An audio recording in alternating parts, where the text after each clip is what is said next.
Assalamualaikum warahmatullahi wabarakatuh.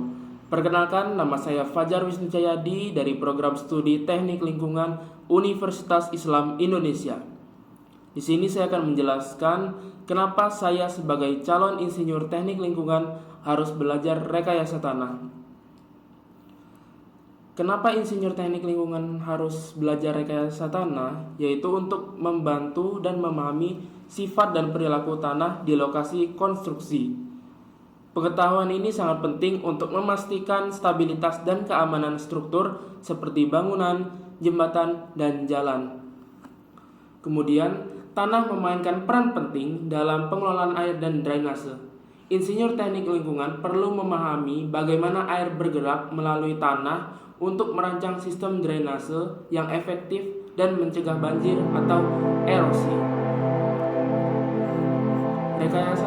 Rekayasa tanah juga melibatkan teknik lingkungan untuk mengendalikan dan mengurangi polusi tanah. Hal ini penting untuk menjaga kualitas tanah dan mencegah kontaminasi yang dapat merusak ekosistem dan kesehatan manusia. Dengan memahami rekayasa tanah, insinyur teknik lingkungan dapat merancang proyek yang meminimalkan dampak negatif terhadap lingkungan. Hal ini termasuk untuk mengurangi erosi, melindungi habitat alami, dan memastikan keberlanjutan proyek. Tanah ini kan sering juga digunakan sebagai media untuk pembuangan limbah. Memahami rekayasa tanah ini juga membantu dalam merancang sistem pembuangan limbah yang aman dan efektif, serta mencegah kontaminasi tanah dan air tanah.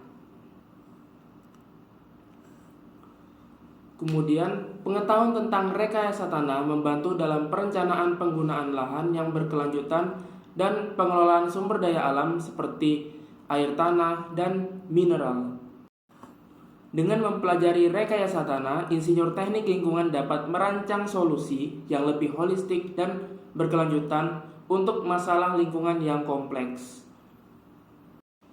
Kemudian, contoh-contoh pengaplikasian rekayasa tanah dalam bidang teknik lingkungan yang pertama yaitu ada stabilisasi dan remediasi tanah tercemar.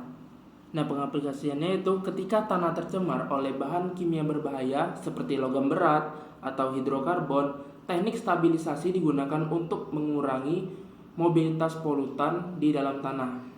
Salah satu tekniknya adalah solidifikasi yang mencampurkan bahan pengikat seperti semen dengan tanah untuk mencegah polutan menyebar. Tujuannya yaitu untuk mencegah kontaminasi lebih lanjut dari tanah dan air tanah serta mengurangi resiko kesehatan bagi manusia dan ekosistem. Kemudian yaitu sebagai desain tempat pembuangan akhir.